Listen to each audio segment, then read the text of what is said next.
tonight. Thank you so much. That was really powerful, the testimony and the prayers, and indeed, when we're dealing with our former Muslim brothers and sisters, the challenges are extremely severe. I'm not minimizing anybody else's, of course, background, but what I'm saying, I speak from my own experience. I have a family that lives in Saudi that want nothing to do with me. And every Mother's Day, which is right around the corner, is a very painful one for me because my mother is alive, but it's almost like she's not there in my life. So it is painful, but God is good. I have some good news. I was told that this is the last session, so welcome to the Saudi time. How is midnight for you? Does it work? Because I can talk for hours. That's not a problem at all. Okay, so I am going to talk about understanding the Muslim mind. Now, I'm not saying I am a psychologist, but I want to talk about it from a spiritual standpoint, from a cultural standpoint, from a social standpoint, and many other elements as well, and hopefully that will make sense to you. Am I in the way, by the way? Can everybody see? Are you able to see in this time? Okay. So, in order for us really to develop some understanding about at least the religion itself, we need to go back 1400 years ago, according to the standard Islamic narrative, when Islam began in a town known as Mecca. By the way, I grew up like 45 minutes away from there. Now, let me clarify here. I am fully aware of the fact that many new discoveries challenges the standard Islamic narrative. In fact, in my own channel, I bring Dr. J. Smith a lot, and we talk about these things. But let's just think about it from standard narrative that Islam presents, okay, for the sake of just explaining how we can comprehend how a Muslim thinks. Back then, of course, and it continues to till this day, we're talking about the Muslims who grew up basically in a Bedouin, nomadic kind of culture. That's the environment that they grew up in. It's a desert environment, very harsh. If you can think about what the angel of the Lord told Hagar in Genesis 16, that he will be a wild donkey of a man. His hand will be against his brethren, and his brethren's hand will be against him. It's stubbornness. It's hostility. It's a battle for survival. And all of these things are extremely important. The mentality for sectarianism, partisanship, is in the center of the mind of Muslims back then and even today. I mean, back then, the idea is that right after the death of the Prophet of Islam, we have two emergent sects, basically, what we call today the Sunni and the Shia. Immediately, right after, okay? So that tells you that this power struggle emerged almost instantaneously. And at the same time, we are dealing with this type of environment. That's the desert, that, by the way, that I used to go to. It looks exactly like this. And these sand dunes actually end up moving sometimes overnight. I remember during my college years, we would go camping in the desert for at least a couple of weeks. And some of the Bedouin guides will tell us, don't put your camp on this side because looks like the sand dune is going to shift tomorrow. And we put it on another side, and in the morning, sure enough, it shifted. It moves. So that explains why there is nomadic people moving all the time. And camel, of course, is a representation of stubbornness. And I've also seen people, till this day, back in Saudi, living in tents like this with a BMW and a Mercedes parked outside. That's where I come from.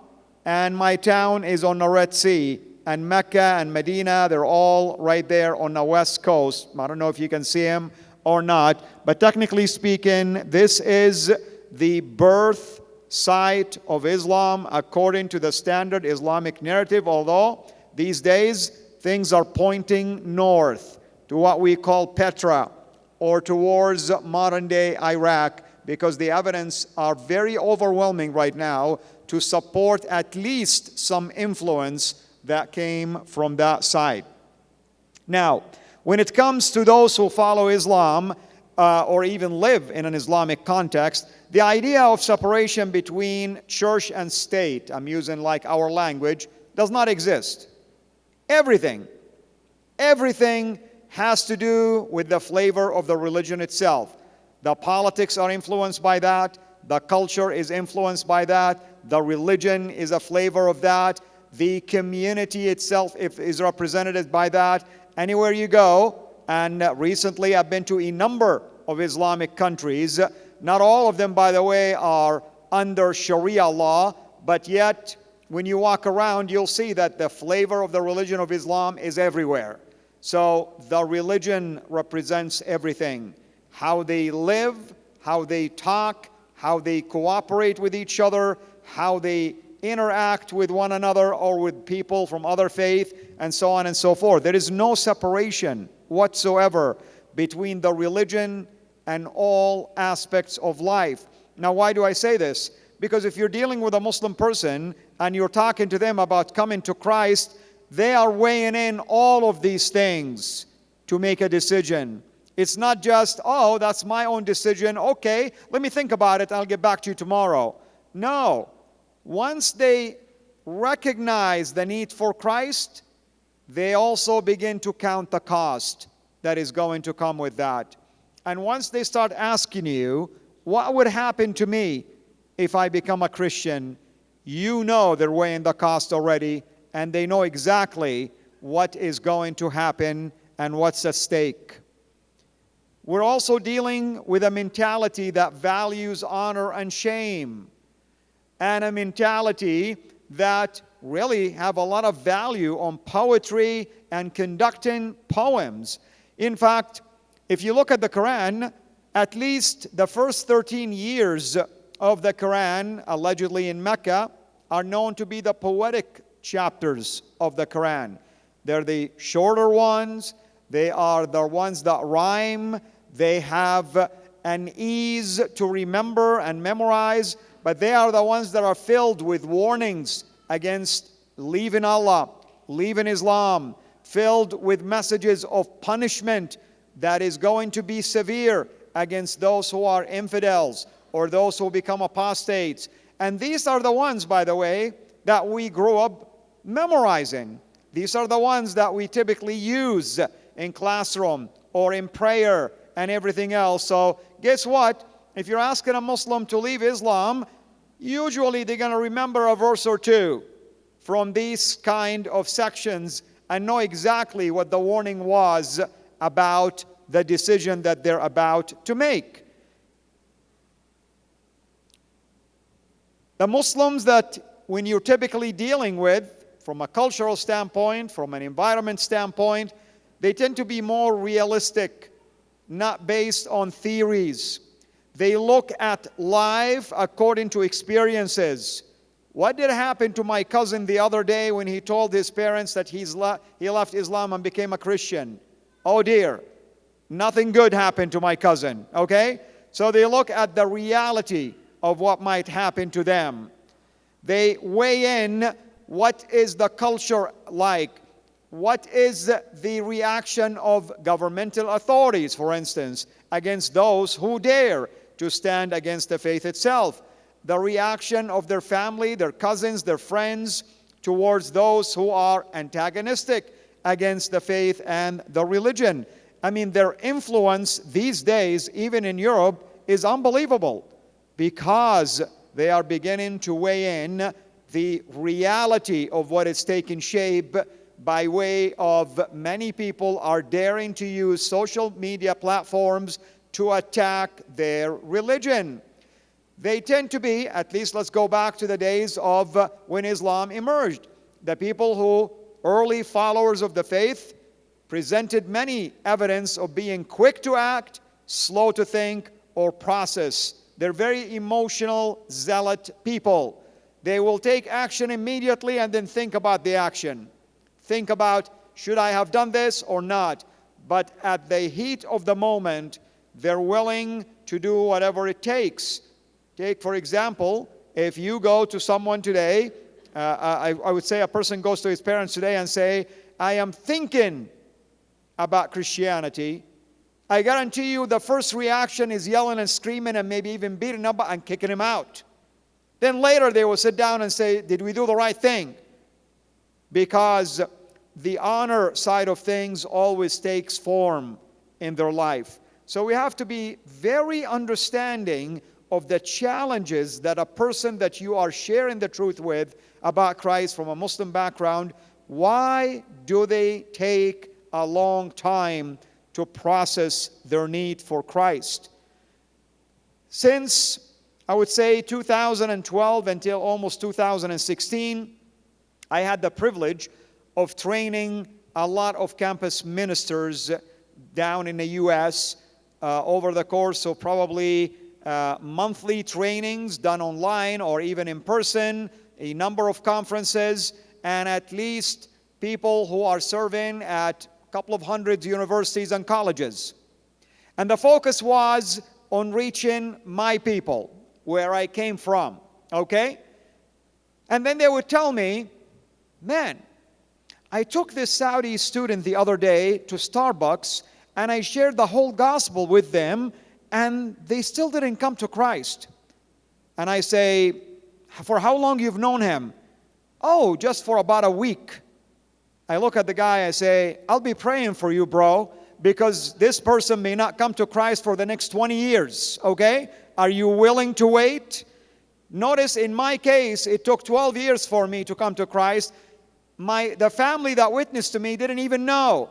They kept praying for 22 years. And the Lord finally honored their prayer. We need to be patient. And we need to trust that our job is to plant seeds, water seeds, and pray that the Lord will bring growth to those seeds. This idea of taking him to Starbucks, or shall I say Tim Horton, and drinking a cup of coffee somehow is going to bring him to Christ, that doesn't work, because there is a lot on the line for them. They're not interested in these kind of conversations to make a decision. Maybe they're curious. They want to hear. They want to listen. They want to understand where you're coming from. But that doesn't mean at all that they have any desire to make a decision right there on the spot. They may take what you told them with them home and think about it. Ponder it in their heart. Maybe reflect back on it. By the way, God allows trials to go through life sometimes for the purpose of reminding people of their need for Him. They may reflect during trial times on what they have heard about the comfort that can come to them. You have the Muslims basically that learn about the core values of Islam and its teachings and its pillars. But then they grow up in different traditions. They could be Sunni, Shia, Ahmadiyya, Muslim, and the list can go on and on and on. But it's how they apply their understanding of Islam makes you know if they're devout or non-devout, if they're cultural, if they're religious, and the list can go on and on and on.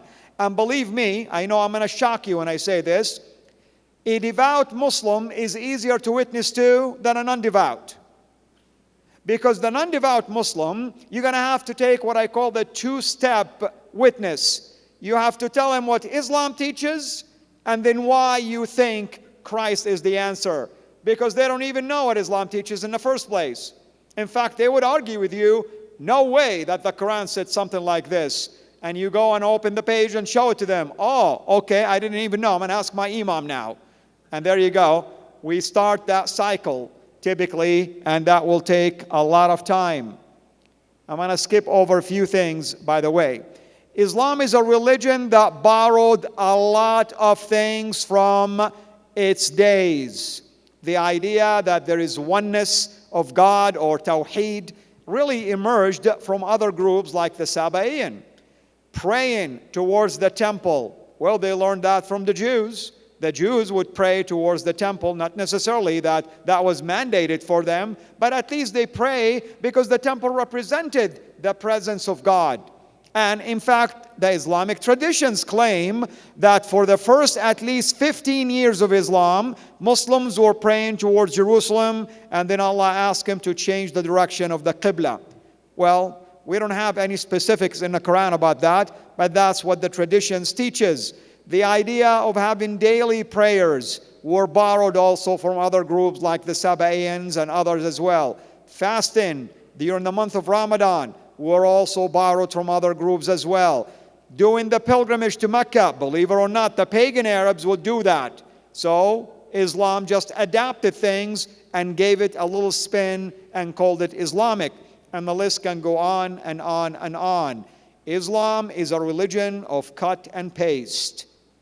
And it continues to be a religion of cut and paste till this day. You begin to see how the Muslims today begin to talk to you like Christians would talk. Recently, and I don't want to mention the name of this scholar who happened to be just not that far from here in the basically the province of Ontario, okay? This scholar began to interpret the Quran this way. The main thing, he would say, is that the meaning was not lost, that it's still the same content, the same message, even if there are variations in the verses. I've never heard a Muslim scholar say something like this in my life. All of a sudden, we're speaking Christianese language now. We're okay with the idea that the Quran has variations. Before, oh no, there is no differences. Everything you read in the Quran today is the exact same replica of what was revealed to the Prophet 14 centuries ago, is the exact same replica of the Quran that came down from heaven. Since when? The meaning is preserved. Maybe the text has changed, but the meaning is still the same. Okay, well, I guess there is always this power of evolution, or shall I say what David Wood says, the miracle of reinterpretation. Now, if you grew up a Muslim, you learned all of your life that the very reason why Islam emerged in the first place is to fight idolatry and the worship of idols. And if you're not a Muslim and you're talking to Muslims, they'll tell you the chief purpose of Islam and why God sent the Prophet of Islam is to fight against idolatry and bring people back to the worship of the one true God. One of the pillars of Islam is that daily prayers. Where do Muslims pray towards? The Kaaba. It's a rock, folks, right there, okay? It looks like a block building. And then they perform the pilgrimage once in a lifetime, and they go and circumvent the rock, okay? And if you are lucky and you can get to one of the corners of the Kaaba, you can touch and even kiss the black stone. It's a rock. And right next to it, there is something called the Station of Abraham, where the Quran actually commands you to even pray around this. It's a rock. Take a look at the diagram. The black rock, the Station of Abraham, and the Kaaba. Everything rocks, folks.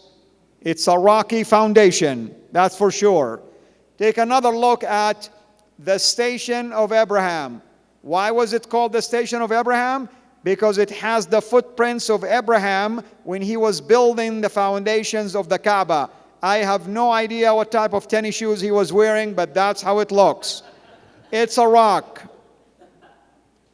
So, I'm just trying to show you that Islam in and of itself contradicts its own principles. If Islam came to fight against idolatry, why would you pray towards a rock? Why would you touch a rock? Do you know that the idea of touching and kissing the black stone will take away your sin? Who takes away our sin? The rock of our salvation, that's our Lord Jesus Christ. Once again, copy and paste example.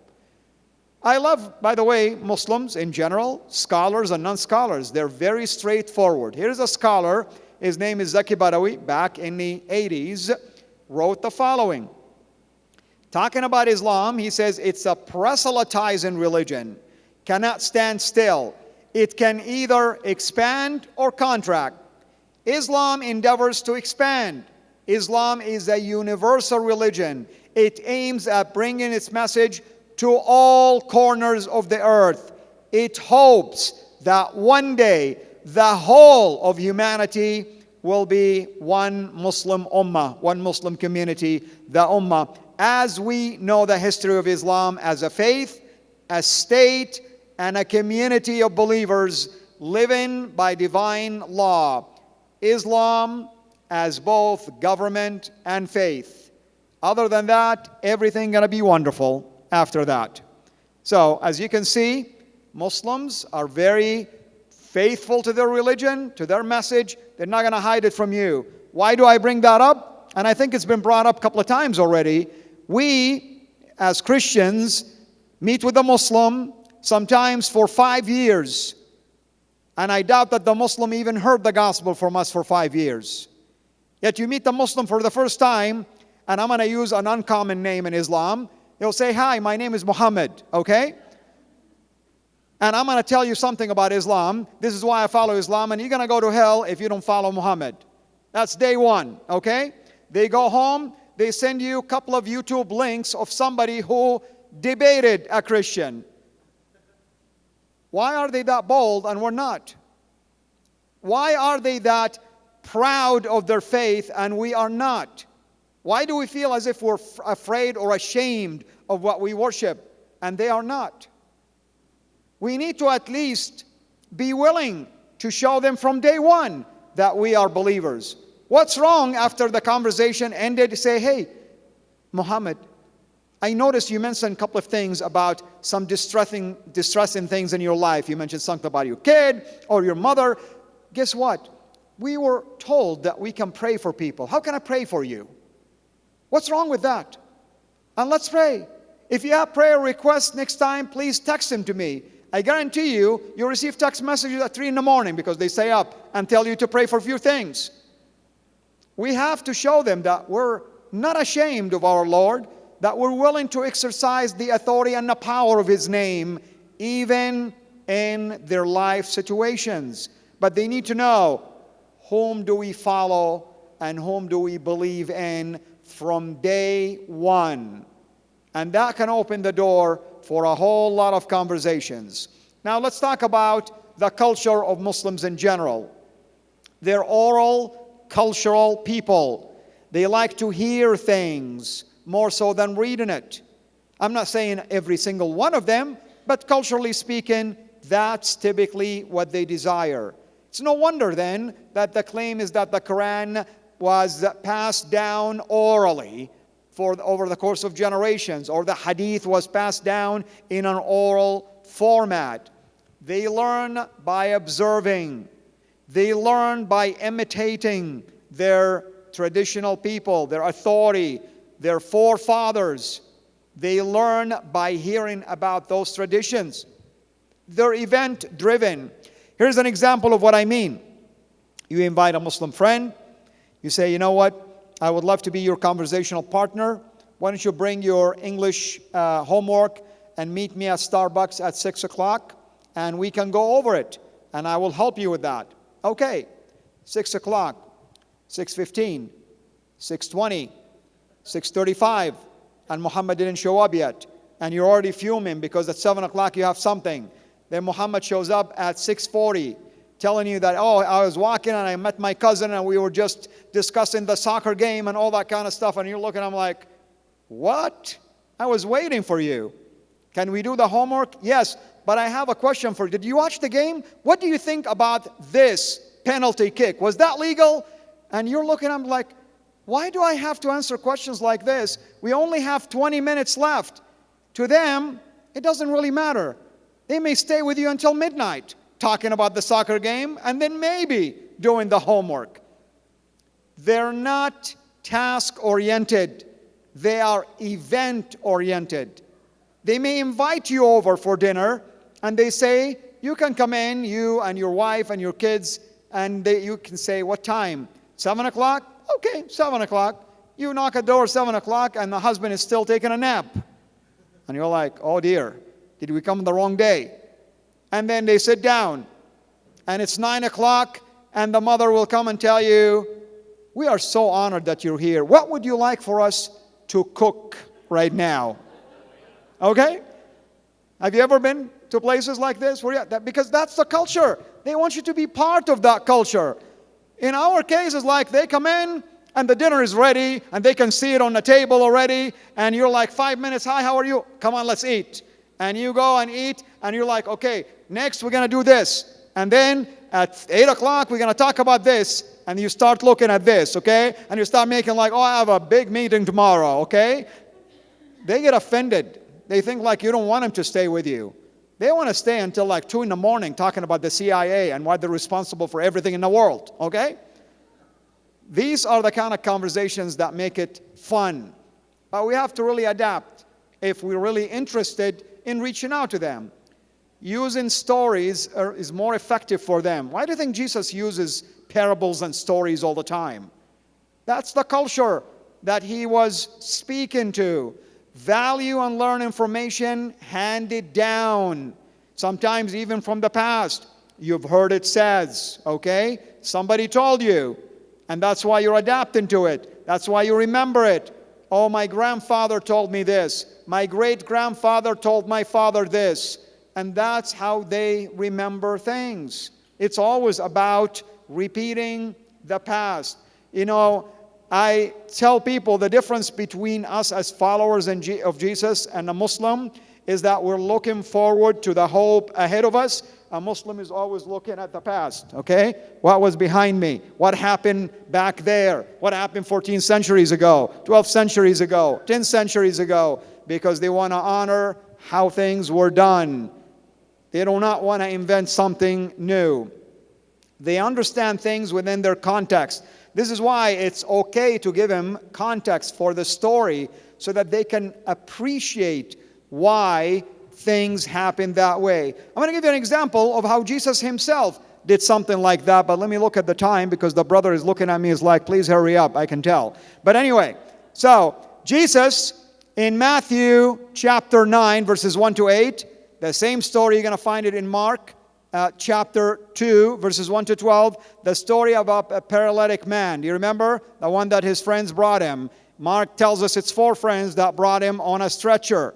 So they bring him to Jesus. Jesus in Capernaum. The house is very full. They could not find a way to bring him inside. Most likely it was Peter's house, simply because Peter told Mark to write about the damage that was done to his roof. Okay? So they cut the roof and they lower that poor guy. Do you know that up until that point, you're not going to find a single miracle by Jesus that was done to a paralyzed man. So Jesus sees their faith. And he's like, son, your sin is forgiven. And they're looking at him like, we took Uber. We spent a couple of $100 already. We came all the way. We dug a hole in the roof. And we want you to make him walk, and you're telling me his sin is forgiven? We could have Zoomed with you, and you could have told us this. That's not what they were expecting. They're expecting the fact that he can walk. Jesus, of course, exercising his authority as God on earth, showing that he has the power to forgive sin because of their faith in him. But you know what Jesus was doing also?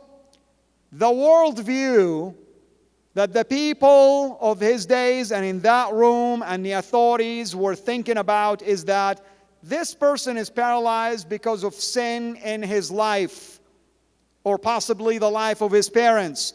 God is punishing him as a result of this. And Jesus is saying, yeah, I'm going to forgive that sin.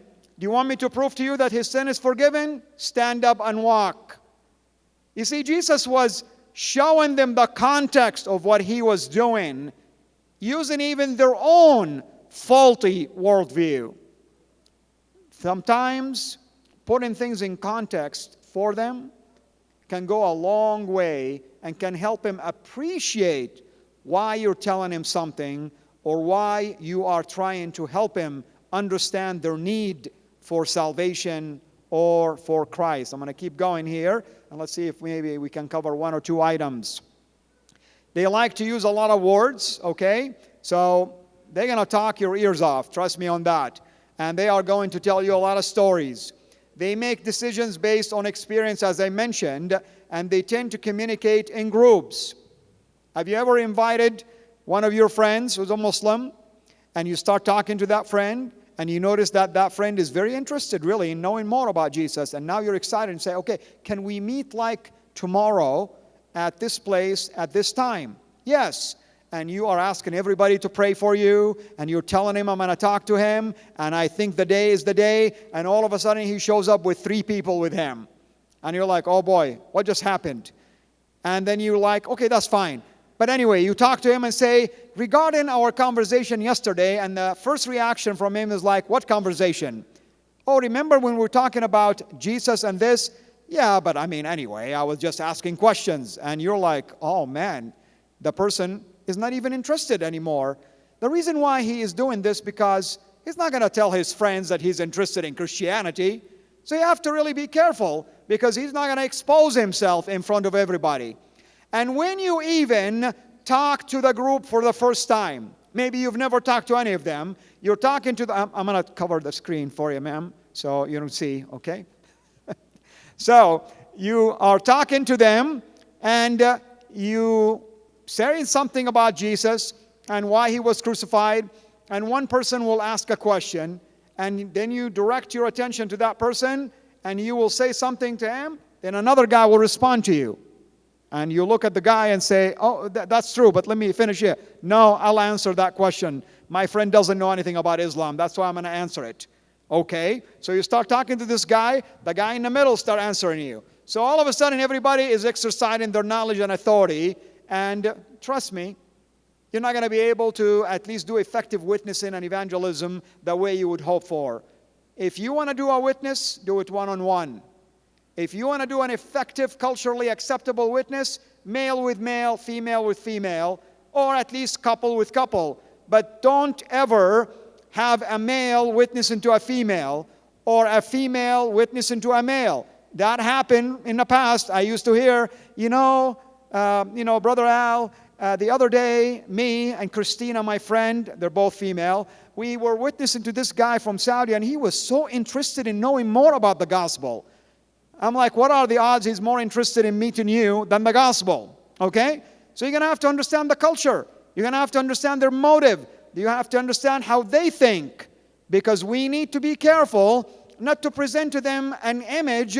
In their mind, they think Western culture is a loose culture. They're not looking at the Western culture as a holy one. So we don't want to feed into their faulty presuppositions. We have to always work in a way and in a manner that is not going to be a hindrance to them. A quick comparison here. In the West, individual rights are important. In the East, basically group rights are more important. Individuals in the West make decisions, and they are willing to pay the price for that decision. In the East, the person who makes the decision will be an embarrassment or an honor to the group, and the group can dictate to that individual what they can and cannot do. Task-oriented, as we stated earlier, versus event-oriented. Guilt-oriented, it's so easy for the people in the West who are basically guilt and innocent worldview affiliates to talk about breaking the law, sinning, needing Christ for salvation. When you say things like this to someone from the East, who is an honor and shamed, basically, mentality, they don't have a clue what you're talking about. I did not break any law, and if God is mad at me, I'll go to the mosque and I pray extra, and I'll fast extra, and I'll donate extra, and he'll be just fine. Accumulating good deeds is all that matters to me. So you have to use the honor and shame, for instance, approach to help them understand and appreciate the gospel message. Now, what time do you want me to stop, brother? Seriously. Oh dear. We have 10 minutes, folks. The bearer of bad news is right there. Don't look at me. So we're going to keep skipping over this. There goes this and this. Now we're going to get to this. Fear is the first and most important factor that you have to take into consideration when it comes to witnessing to our Muslim people. And I really mean it, that fear is an important obstacle in their emotional and psychological way of processing the need for Christ. If you look at the Quran, for instance, fear in there is used in a variety of ways. However, the word itself can represent more than just fear itself. Their fear of Allah and the punishment of Allah. fear of the hellfire and the punishment in the hellfire, fear of the authority and what they might do to them if they become apostate, fear of the punishment of apostasy in and of itself, fear of life's affairs, and the list can go on and on, and even fear of the West. Believe it or not, they think the West has the power to convert them to Christianity, and they don't want to be put to shame by their friends and cousins and family. When it comes to fear in the Quran, if we were to look at Abdullah Yusuf Ali translation, the word itself in its form is used at least 296 times in 269 verses. Do the math. Sometimes it's multiple times in some verses. And now, sometimes the word fear is also used indirectly when it's talking about the punishment in hellfire, fire, boiling skins, punishment, the agony that the person is going to feel, and the list can go on and on and on. If we put things in perspective, about 20% of the Quran have this concept of fear. Almost 600 verses deal directly with divine threat. 200 have a warning about doing things to you. And then you have another 200 that deal with general fear in general.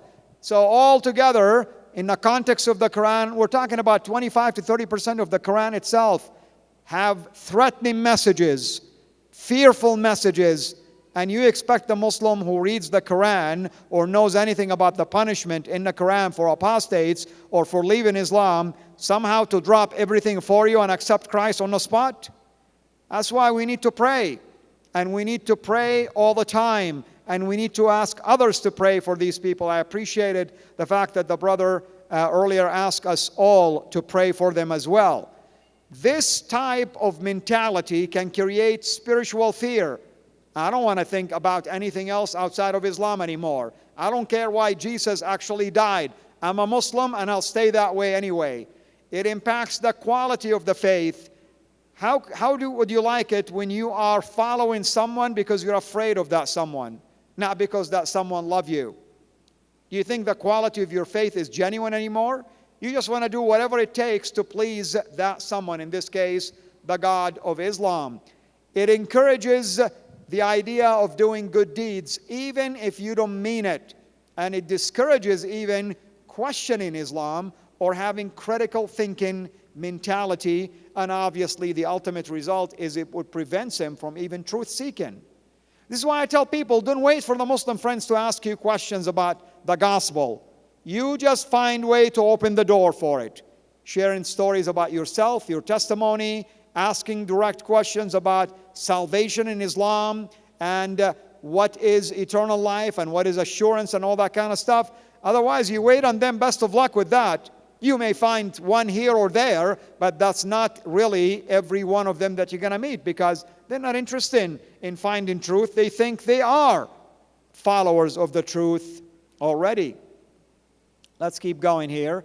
Here is a summary of the categories of fear that I want you to be aware of. There is the spiritual fear that deals with Allah and anything religious. Socioeconomical fear, dealing with the family and the community and even the government. And then the cultural identity fear, that you're no longer part of that community, you're shameful, you have brought basically a denigrating reputation to your family and to your city and to your country. And not to mention the political fear. If you are becoming an outspoken against the religion, you can face political ramifications and retaliations against you as well. All right. Now, when it comes to fear and anxiety, we may want to basically capitalize on what Jesus taught concerning all of these things that everyday Muslim is going to face. They're afraid of death, afraid of illnesses, terminal illnesses. They do face spiritual warfare. They just don't know that it's a spiritual warfare. Sometimes they think Allah is punishing them for something that they have done. Oftentimes you'll be witnessing to someone, by the way, all of a sudden they get the bad news about an illness in their family, or their wife maybe wants divorce, or they get in an accident, and guess what they think? Oh man, Allah punished me for talking about Islam and Christianity. So they don't want anything with that anymore. They pull away from you. And you're thinking, man, I took a shower. I don't know. Maybe they smelled something. No, it has nothing to do with that. It has to do with the fact that they are afraid of punishment. You and I call it spiritual warfare because we understand that's what's going on. Satan is antagonizing him now, wants him to be discouraged from asking you because he knows the game, and he wants them to actually assume it that it's a punishment from God. I'm going to skip over these things, folks. Just a couple of things that I want you to be aware of. People love darkness rather than the light because their deeds are evil. That's what the Bible teaches. And you know why they like to stay in the darkness? Because they'd rather to hide their evil deeds than to have it exposed. And people, by the way, whose deeds are evil, they don't like Jesus. You know why? Because Jesus exposes our evil, dark sides. Because He Himself is the light. And through that light, we can see that people are doing evil things. People who are not righteous, they can sense that a righteous person is like salt, irritates them. They want nothing to do with them. But we need to think of them differently. The Bible talks about people in all times, and especially in the future, that they are going to be scoffers, that will follow their own ungodly desires, okay? But think of them this way. You need to be patient with them if they're doubting, and you need to think of them as those that needs to be rescued from the hell fire. They need mercy and they need grace. I'm going to keep going here. The sources of Islam also are the ones that a Muslim relies on. What does the Quran say about apostasy and about Islam and about Christianity and about the Bible? What did Muhammad say about these things? How did Muhammad practice his life when he dealt with Christians and Jews and all that kind of stuff? So all of these things have a lot of influence on the behavior and the attitude of Muslims towards others. Now, not all Muslims, by the way, in the world are very religious. In fact, I would argue the majority of them are cultural, moderate Muslim. Yeah, they would pray maybe, go to the mosque even, fast Ramadan, they even perform the pilgrimage, but that doesn't mean they're really very well versed on everything of Islam. Then you're going to meet a very, very small minority that want to modernize Islam and even reform it. And they will tell you, you know, what happened in the 7th century stays in the 7th century. We're in the 21st century right now, and we should really think differently. They're the minority that nobody even listens to. They're actually persecuted by both the moderates and the ultra-conservatives. The ultra-conservatives are the minority in the sense that they're about 5 to 10% of the Muslim population in the world. What are we talking about? 1.8 billion Muslims in the world today, okay? So about 5 to 10% of them is what we call the Salafi, the traditional, the ultra-conservative ones, the ones that want you to go back to the days of the Prophet to apply the 7th century Islam. You may end up meeting them from time to time, but the majority of the Muslims that you're going to meet are usually in those categories. Those are the ones that you have to do a 2-step process to evangelize. These ones, you just go straight for the jugular, okay? You go and talk to them immediately because they understand Islam, and therefore you have to reason with them from their own teachings. Okay, I'm going to stop right here. I was hoping to cover a couple of other things, but we can stop right here. Anything else, brother? After this? Okay, well, thank you so much, everybody. I'll see you tomorrow, and we will talk about a couple of other things related to this.